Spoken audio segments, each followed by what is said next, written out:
இப்ப வந்து அந்த களத்துக்கு வந்து பார்த்தோம் அப்படின்னா அந்த நேம் போர்டு அப்படிங்கறது நீக்கப்பட்டிருக்கு. அது அப்படியே இருக்கிறத எடுத்திருக்காங்க அப்படின்னு சொல்றாங்க. இதை பத்தி இங்க இருக்கிறவங்க பார்த்தவங்க என்னென்ன சொல்றாங்க அப்படிங்கறத நம்ம கேட்போம். அரசாங்கத்துல வந்து ஒரு ஸ்பெல்லிங் வந்து கரெக்டா வைக்கணும்.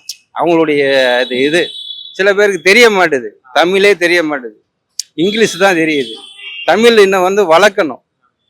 தமிழை வந்து நல்லா சொல்லி கொடுத்து இந்த இதுக்கு இதுதான் அப்படின்னா கரெக்டா அது கொடுக்கணும். பார்த்து தான் செய்யணும். பார்க்காம கவனக்குறைவு தான், வேற ஒன்றும் இல்லை. ரைட்டா? கவனக்குறைவு இனிமேல் கவனமாக வைக்கணும். போர்டு வச்சிருக்க ஜே அன்பழகன், சரி அவருடைய பேரை வச்சிருக்கு. ஏன்னா அவர் ரொம்ப நீண்ட நாளா நம்ம பழகுறோம், வைக்கிறோம், இந்த ஏரியாவில் இருக்கிறோம்.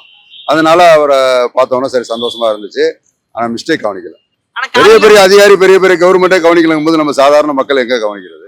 பார்வைக்கு போச்சா என்ன ஏதெல்லாம் தெரியாதுல்ல நம்மளுக்கு. சாதாரண ஒரு போர்டு கார்ட்ட கூட ஆர்டரை கொடுத்துட்டு இருந்திருக்கலாம். அதனால அது என்னன்னு தெரியல, விசாரிச்சாதான் தெரியும். இல்ல இப்ப அவரே ரோட்ல நடந்து போறாருன்னு வச்சுக்கோங்களேன், திடீர்னு ஒரு கல் தட்டிடுது, அப்ப அவர் தப்பு தானே? அவர் பார்த்து போயிருந்தா அது மாதிரி ஒரு தவறு நடக்கும். அதை வந்து ஒரு பெருசா எடுத்து விசு பண்ணிடுறாங்க. அதை வைக்கும் போது நீங்க பார்த்துல அதை பண்ணணும். கரெக்டா இருக்குதா? உங்களுக்கு குத்துது எப்படி வச்சுக்கிற கரெக்டா பார்த்துல வைக்க சொல்லணும். பார்க்காம வைக்க சொன்னா அது தப்பு தானே? அரசு பணம் தானே வீணாகுதெல்லாம். கான்ட்ராக்டு கொடுத்தீங்க, என்னை கூட செக்யூரிட்டி வேலை செய்ய சொன்னாங்க. நான் வந்து கரெக்டாக டியூட்டி பார்க்கணும் இல்லையா? எப்படி பார்க்குறேன் என்ன ஏதுன்னு கவனிக்கணும் இல்லையா? நான் பாட்டில் எங்கேயோ ரோட்டில் போகிறவங்களாம் பார்த்துன்னு இருந்தா எப்படி? இங்கே என்ன வேலையோ அதுதான் பார்க்கணும். அதுபோல் போர்டில் என்ன வைக்க சொன்னமோ அதுதான் வைக்கணும். மற்ற வாசகம்லாம் எழுதி வச்சா எப்படி? தப்பு தானே அது? அதுக்கு ஒத்துக்கலாமா? அதுக்கு அரசு பணம் செலவு பண்ணலாமா? மாட்டிருந்துச்சு, அதை மாட்டும்போது பார்க்கல. அன்பழகன் வியாபாரம் தான் போட்டுருந்துச்சு. அதே எப்படி சரி, ஸ்பெல்லிங் மிஸ்டேக் இருந்தால் யாராக இருந்தாலும் தப்பு தானே. அரசாங்கம் தவறுபடும் நம்ம சொல்ல முடியாத. எழுத்தாளரை கொடுத்த ஆளர் தான் பார்த்து கேட்கணும். அரசாங்கம் ஒரு உத்தரவிடுது, அந்த உத்தரவு ஒழுங்காக செய்யணும்ல. பைசா வாங்கிட்டு செய்கிறவங்க இப்போ அவசரத்தில் செஞ்சுருக்கலாம், இல்லைன்னா மைண்டு ஏதோ ஒரு இதில் போட்டிருக்கலாம், அவங்க இன்னொரு ஆள்கிட்ட கொடுத்துருக்கலாம். எல்லாம் கைமாற்றனால பிளவுகள் ஏற்படுது. அது சரி பார்க்க வேண்டிய கடமை கவர்மெண்ட்டுக்கு தான். ஓட்ட பார்த்தேன், ஆனால் படிச்சு பார்க்கல. இது மாதிரி நிறைய மிஸ்டேக் அவங்களுக்கு வருது. சொல்றது நிறைய மிஸ்டேக் வருது. அவங்க பேசலையே அந்த மாதிரி வருது, எழுத்துலயும் வருது, போர்டுல வருது, எல்லாத்துலயும் வருது. சரி, இப்ப இந்த போர்டை வந்து காலையில தான் எடுத்தாங்க, பாத்தீங்களா நீங்க? நேற்று பார்த்தேன், நேற்று பார்த்தேன், இன்னைக்கு காலையில பார்க்கல. இல்லை, அபிஷியல் லெவலில் பார்த்தீங்கன்னா அவங்க அந்த மாதிரி பண்ணிடுறாங்க. அது ஆட்சிக்கெல்லாம் குறை சொல்ல முடியாது.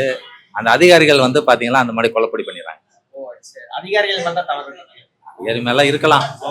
ஆமா, நீங்க நேற்று பார்த்தேன், நேற்று எடுத்தாங்க. மிஸ்டேக் தான், அது என்ன பண்றது? யார் பதில் சொல்றது? தமிழக அரசு அது போல பண்ணுது. அது நம்ம ஒன்றும் பப்ளிக் ஒன்றும் பண்ண முடியாது. ஒரு அரசாங்கமே பண்ணும்போது நம்ம பப்ளிக் ஒன்றும் பண்ண முடியாது. அவங்க தான் அது பார்த்து எழுதி அதுக்கப்புறம் கரெக்டாக இருக்குதுன்னு பார்த்து பண்ணணும்.